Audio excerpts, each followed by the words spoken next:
I would like to call upon the third speaker or the first speaker from Ain Shams University. Kabul. What doesn't kill you makes you stronger.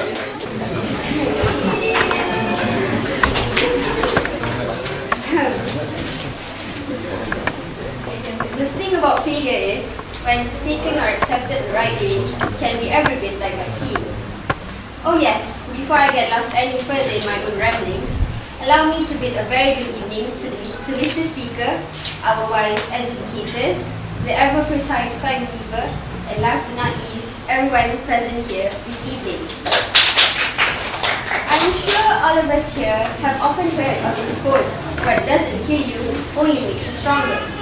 It was actually quoted by a German philosopher by the name Friedrich Nietzsche. Well, Mr. Nietzsche, with all due respect, allow me to borrow your quote as the title for my speech today. Now, where was I? Oh yes, the part about failure being every bit like vaccine. I'm sure all of you here, excellent medical students you are, know very well what is vaccine, what it's in for, and what it is made up of. And I'm pretty sure that every one of you here have somehow experienced some sort of failure in your life and have, alhamdulillah, managed to rise up from the ashes, so to speak. Or in some cases, like yours truly, is still working on it. So, where is this connection between failure and vaccine, you might be wondering at this precise moment? Well, as we all know, vaccine is either a toxin or a bacteria or a virus which had been treated or cultured to rid it of its virulence and leave it with only its antigenic nature. Thus, its role in boosting or triggering our body's immunity towards a certain disease or a number of diseases even. Failure, when accepted the right way, handled skillfully, and dealt with artfully, can be every bit like vaccine. To lay out my speech in accordance with our theme, which is yesterday's mood, today's spirit, and tomorrow's leader, I am going to somehow share a true story of a medical student facing her worst failure so far in life, hopefully, into 3 parts: yesterday, today, and tomorrow. Here comes the part about yesterday. Typically, as students, the highlight of our academic year would be that time when the results for our finals come out. Well, how would you feel if you have never failed in your life, but because of one subject, you got stuck and you had to repeat the whole academic year all over again? You would imagine how you were once a high flyer, a straight A student, who aced in everything that you do and did everything magnificently, somehow got struck out by that one quick blow. What's making matters even worse is when you are the only one left behind, as all your other friends manage to pull through with flying colors. It's as if you hit rock bottom head on, real hard. To top it all off, the blame can only be put on yourself, because every single thing you did wrong was totally your own doing. That's when the self-hatred starts building up. A very cliche situation, if I may say so myself. But there it was, staring at me in the eye. Oh, excuse me, staring at the sad student right in the eye. Detection became her best friend. And that particular feeling of self-hatred, well, that was the main thing devouring her from inside out. It crippled her willpower and banished all her self-esteem. She felt worthless, literally. Those were the days when the bittersweet poison of self-pity became her yesterday's mood. From the downcast mood of yesterday, come today's spirit. But fair warning, the second part can be a bit like an excerpt from a teenage novel. When something bad eats you from inside, it can somehow manifest into something rotten outside. The people closest to us would surely notice, especially if we are talking about our parents here. What parent would not be heartbroken to find out that your own child is suffering so much self-hatred? And what daughter would still be hard-hearted even after seeing your own mother shed tears of sadness because your mother could somehow feel the hurt that you feel in your heart? From that moment on, that student realized that even if she feels that herself is not worth the try, she could at least stand up and fight again and do it for the sake of her parents. But who are you kidding? Self-hatred is no joke. After all, you are at war with yourself. Whenever she managed to stand up and fight, her lack of confidence and low self-esteem somehow kept pulling her down. Sometimes she couldn't even look at herself in the mirror because she really didn't like the person staring back at her. Truth is that self-hatred is still devouring her from inside out. Now, allow me to quote the poet Rumi here, who once said, "Suffering is gift, in it is hidden mercy." Our Creator definitely works in mysterious ways. Along came a friend saying a few simple words who totally made sense. When you hate yourself, it's as if you are hating him. Mark, if this whole thing was a business deal, that simple sentence was the ultimate clincher. Think about it. He created us from just a cluster of cells to the living, breathing human being we are now. If you are hating what we are now, it's as if you are hating what he has destined for us, and indirectly hating him. That simple sentence was like a jolt of white light, clearing all the darkness away. So yeah, the only way to overcome self-hatred is to slowly learn how to love ourselves again. How, you may ask? Well, simple. Just by boosting our self-esteem, by increasing our own confidence, and rekindling that overwhelming belief that we have in our own abilities. And for that student, that was what she started trying to do, and is still trying to this very day.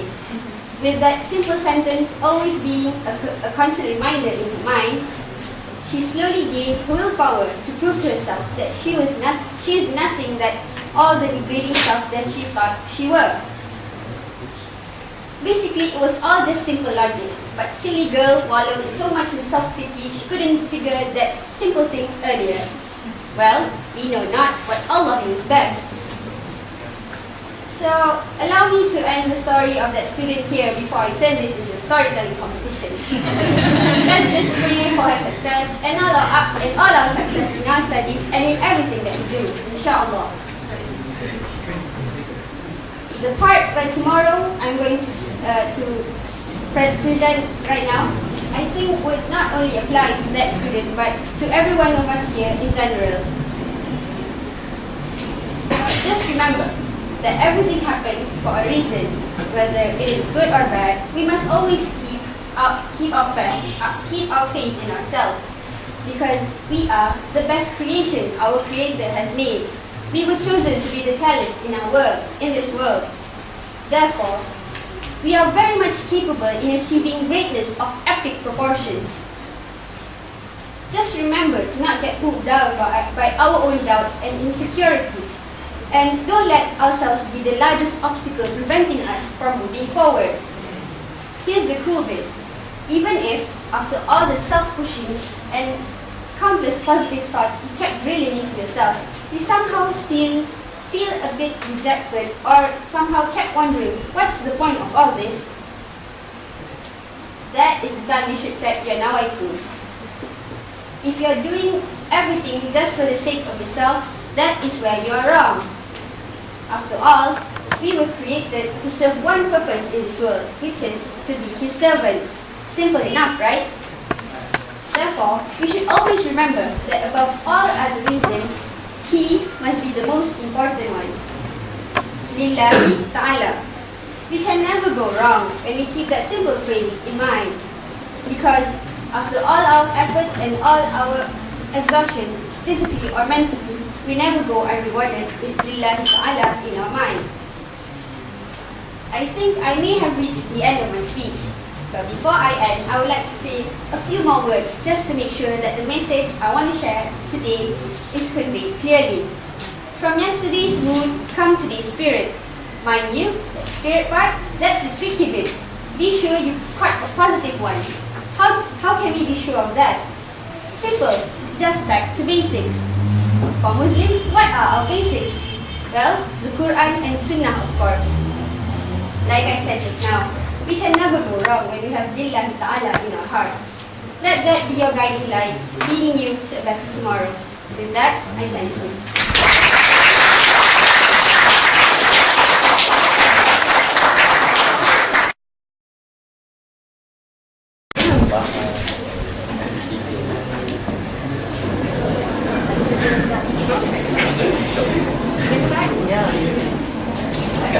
A superpower to help you help your country. A very delightful topic. It made me think of Superman. Okay, before I start gushing over Superman, the superpower that I would choose would be telekinesis. The one like Professor Xavier from X-Men. Why? Let me tell you how I'm going to use that special superpower of mine. I'm going to start from the people close to me, my family, and then my friends, and then my friend's friend, and then my friend's friend's friends, and so on and so forth. And how am I going to manipulate my telekinetic power into their minds?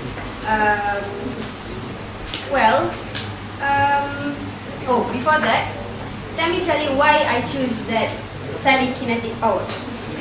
As we all know, Malaysians right now is very how am I going to say this? Has this very bad habit of, allow me to somehow phrase a certain bahasa. The Malays are very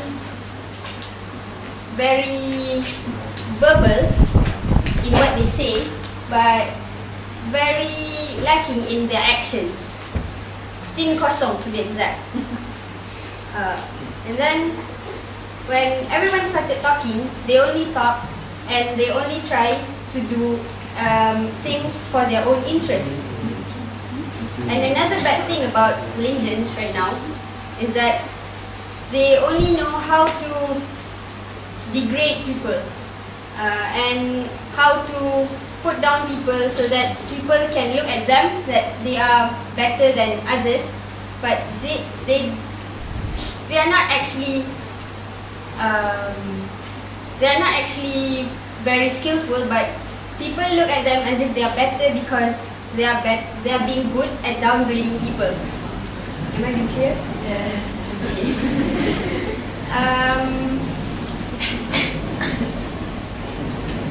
Okay, about that downgrading stuff, among the familiar topics that people keep downgrading is about religion and gender equality. Well, generally, for us to not downgrade people, we have to somehow promote our own humbleness and promote tolerance in the case of religion. Okay, so how am I going to use my telekinesis to somehow conduct all the things I said just now? First, I would somehow, in a psychic way, tell everyone to tell themselves that they are not that good enough, but not actually lowering our self-esteem. No, just don't be too obnoxious. Whoever is that, thank you. Don't be too obnoxious in your abilities, and be a bit humble. And then, about religion, well, in Islam, we were never taught, our Prophet Muhammad never taught us to downgrade other religion, right? In Islam, we were taught to always respect other religion.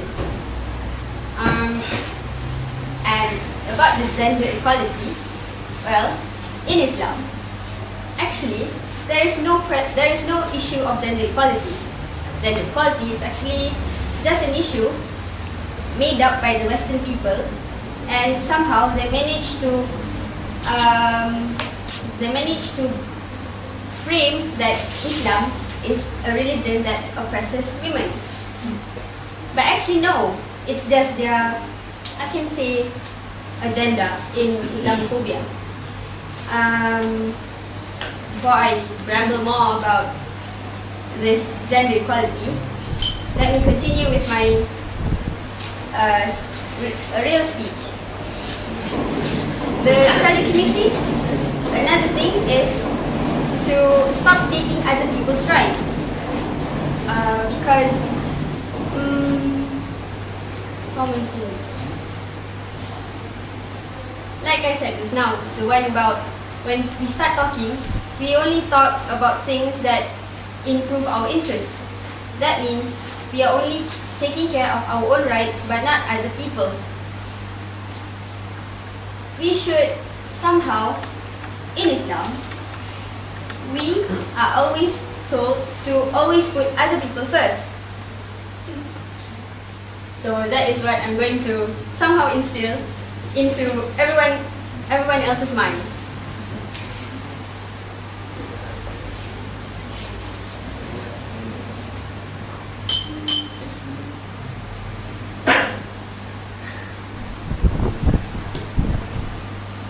I think that's all for my speech this evening. Thank you. Okay, my prepared speech. Okay, I will comment about your positive thing first. I like the way you give us the recent and close example, right? And then you have enunciation and tone, but still you have to work on it, and you have good conclusion. And the thing that I really like about you is that you sound very friendly and cordial, like so relaxed, you know. I'm very shaky. I know. And now you're being too relaxed as well. But like toward the end, you're a little bit boring. Okay, you have to maintain that actually. And then the negative part that you have to improve is that you are lacking of emphasizing things. Like you have to stress on certain words, on certain important things, and then your content is not that well structured. I mean, most of the speakers they didn't use a proper proposition like first point moving to next point. I know it's a bit school thing, but it makes the judges easier to grab your points. I mean, not like a storytelling thing. Okay. And then your body language. Okay, this is your worst problem here. I'm sorry to say, because you know what is your problem here? Because you are too sticking with your cards. Okay, you're like okay, and then you're being awkward in moving your body language. That's why. So you have to improve on that. Get a little bit loose, and then.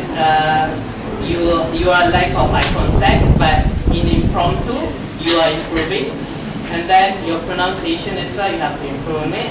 And then in impromptu, I love the way that you list and you answer the why and how questions, and this is how you answer the impromptu. You have to list why and why, what are the effects, and then how you are going to deal with it. But the problem is that it's lack of elaboration and lack of evidence. I mean, a factual evidence, not a situation evidence. Okay, that's all. Okay, thank you.